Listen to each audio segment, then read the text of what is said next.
Commercial রাজনীতির নামে তারা রান্না নিয়ে চাপাতি দিয়ে আমার শিক্ষার্থী ভাই বোনদেরকে কমিয়ে তাদের রাজনীতি করতে চায়।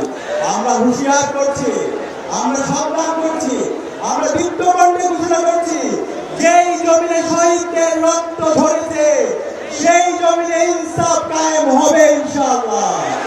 আর যারা শহীদদের সাথে গাদ্দারি করবে, শহীদদের সাথে যারা প্রতারণা করবে, তারা ধুলার সাথে মিশে যাবে। আজকে যে জুলাইয়ের উপর ভিত্তি করে যে শহীদদের আত্মত্যাগের মাধ্যমে আজকে আমরা নতুন বাংলাদেশ পেয়েছি, আজকে যে নির্বাচন হয়েছে সেই নির্বাচনে অনেক প্রশ্ন আছে। যাই হোক, তারপর নির্বাচনের পর যে সরকার এসেছে সেই সরকার আজকে জুলাইকে অস্বীকার করে। আজকে আমরা সেই দলে ইতিহাস দেখতে পাই, তারা সবসময় এই জাতির সাথে প্রতারণা করেছে। ৭৫ যে বিপ্লবী ছিল সেই বিপ্লবের ফসল তারা ঘরে তুলে গেছে, বিপ্লবীদের সাথে তারা প্রতারণা করেছে। ৯০-এর গণঅভ্যুত্থান পরবর্তী বিপ্লবীদের সাথে তারা প্রতারণা করেছে। ২৪শে জুলাই বিপ্লবের যারা বিপ্লবী আছে সেই বিপ্লবীদের সাথে, বিপ্লবের আকাঙ্ক্ষার সাথে আমরা তাদের প্রতারণা দেখতে পেয়েছি। আমরা হুঁশিয়ার করছি, আমরা সাবধান করছি, আমরা বিত্তবন্ধে ঘোষণা করছি, যেই জমিনে শহীদদের রক্ত ঝরেছে সেই জমিনে ইনসাফ কায়েম হবে ইনশাআল্লাহ। আর যারা শহীদদের সাথে গাদ্দারি করবে, শহীদদের সাথে যারা প্রতারণা করবে, তারা ধুলার সাথে মিশে যাবে।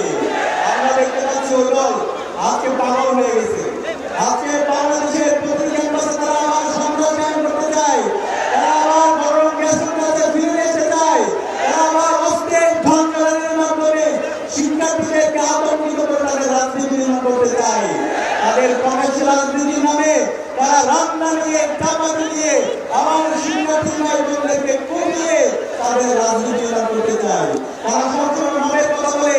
আমরা দেখতে পেয়েছি গতকালে ঢাকায় শাহবাগে একজন শিক্ষার্থী যখন ফেক প্রোটোকলের উপর ভিত্তি করে ছাত্র দলের সদস্যরা যখন তাকে জড়াই করার, তাকে হত্যা করার হুমকি দিয়েছিল, তার নিরাপত্তার জন্য সে থানায় সাধারণ ডায়েরি করতে এসেছিল।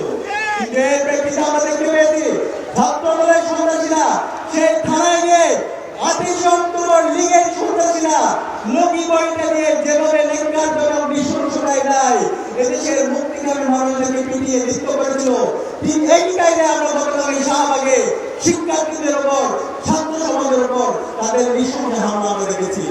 এবং এই হামলার পরে যে শিক্ষার্থী তার জীবনের নিরাপত্তার জন্য গিয়েছিল, তাকে ১২ ঘন্টা সম্পূর্ণ বেআইনিভাবে পুলিশ হেফাজতে তাকে রেখে হয়রানি করা হয়েছে। আমরা কি আবার একটা পুলিশ রাষ্ট্রের জন্য আমাদের শরীরে জীবন দিয়েছে? সুতরাং আমরা সাবধান করছি, মাননীয় প্রধানমন্ত্রী তারেক রহমান, আপনি যদি মনে করেন যে ক্ষমতায় এসে আপনি যা ইচ্ছে তাই করবেন, জুলাই সনদকে আপনি অধ্যাদেশে বাতিল করে দেবেন, গণতন্ত্র অস্বীকার করবেন, মানবাধিকার অধ্যাদেশ বাতিল করবেন, অধিকার অধ্যাদেশ বাতিল করবেন এবং এর মাধ্যমে আপনি হাসিনা হয়ে উঠতেও পারবেন। আমরা সাবধান করছি, এই স্বাধীন বাংলাদেশে আপনার এই ফিতনাত আমরা কায়েম হতে দেব না। আমরা এখন অনুরোধ করবো, যে কমিটি আপনি দিয়েছেন, যে গণতন্ত্রের হাই প্রোগ্রাম আপনি বের করেছেন, সেই কথা আপনি রাখেন। এই জাতিকে সাথে নিয়ে, সবাইকে সাথে নিয়ে শহীদদের আকাঙ্ক্ষার একটা নতুন বাংলাদেশের জন্য আপনারা কাজ করেন। এবং যে সন্ত্রাসীরা আছে, ছাত্র দলের, যুব দলের, বিএনপি যারা সন্ত্রাস নৈরাজ্য কায়েম করছে, এই সন্ত্রাসীদেরকে সামলান এবং তাদেরকে বিচারের আওতায় নিয়ে আসেন। ইনকিলাব জিন্দাবাদ।